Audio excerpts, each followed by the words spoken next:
Hello friends, मेरे channel पर आपका स्वागत है। फ्रेंड्स, आज हम जानेंगे कि क्या कभी हमारी वर्तमान सृष्टि विलीन हो जाएगी जैसा कि बाकी सभी सृष्टियों के साथ हुआ।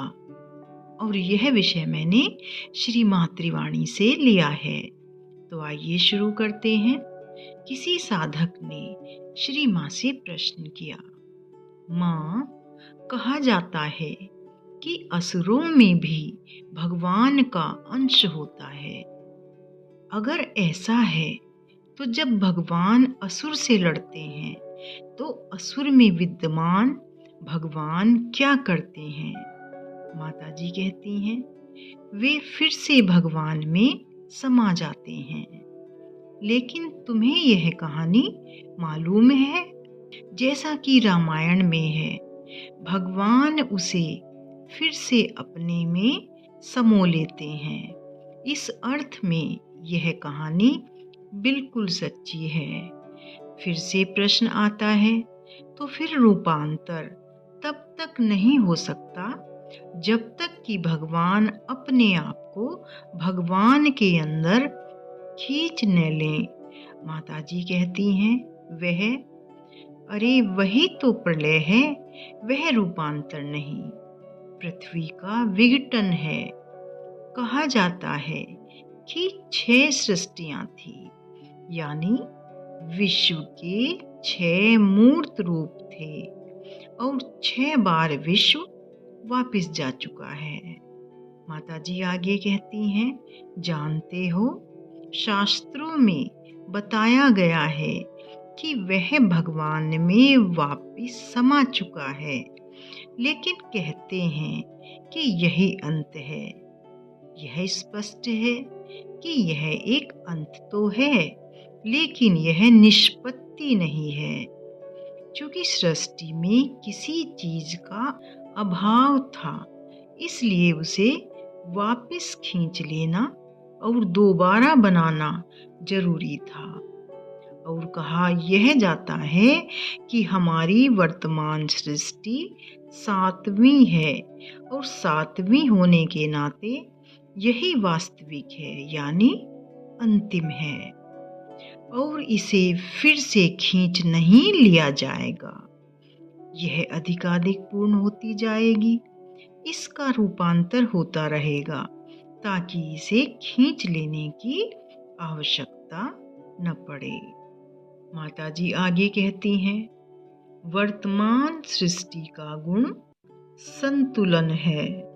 इसलिए कहा जाता है कि इस सृष्टि में अगर प्रत्येक वस्तु ठीक अपने स्थान पर हो, पूर्ण संतुलन में हो, तो बस कहीं कोई अशुभ न रहेगा। अशुभ क्या है? वह है चीजों का संतुलन में न होना। ऐसी कोई चीज नहीं जो अपने आप में बुरी हो, केवल उसकी अवस्था गलत है, वह सच्ची अवस्थिति में नहीं है। फिर से प्रश्न आता है, तब असुरों की क्या स्थिति है? माता जी कहती हैं, फिर से भगवान में समा जाना। 4 प्रधान असुर थे, उन 4 में से 2 तो परिवर्तित हो चुके हैं। वे भागवत कार्य में भाग ले रहे हैं, लेकिन बाकी 2 अब तक अच्छी तरह डटे हुए हैं। देखते हैं आखिर कब तक डटे रहेंगे।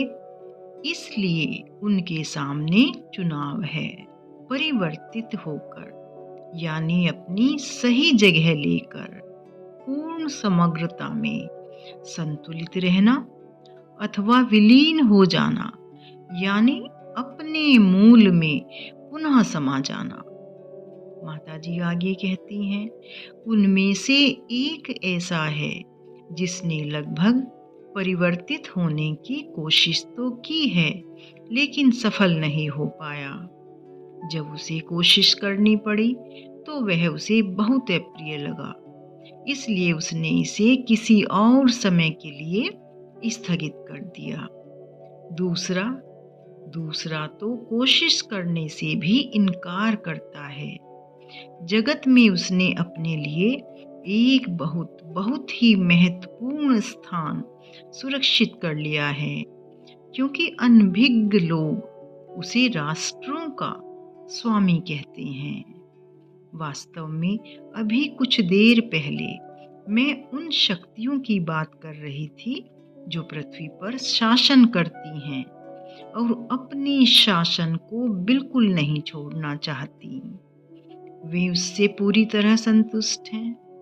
यह बात नहीं है कि वह यह न जानता हो कि एक दिन तो उसका अंत आएगा जरूर, परंतु फिर भी वह यथासंभव उसे स्थगित करता जाता है।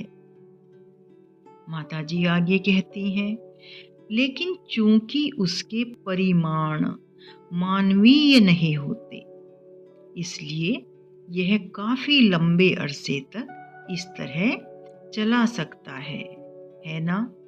वे तब तक बने रहेंगे जब तक उन्हें धरा पर कहीं कोई ऐसी मानवीय चेतना मिलती रहेगी जो उनके प्रभाव का प्रत्युत्तर देने को तैयार हो। इससे तुम समस्या की कल्पना कर सकते हो। और फिर वे व्यष्टि के द्वारा नहीं बल्कि राष्ट्रों के द्वारा अपने प्रभाव को बनाए रखते हैं। फ्रेंड्स, आज के लिए बस इतना ही। मिलते हैं अगले वीडियो में एक अन्य विषय के साथ। जय श्री कृष्णा।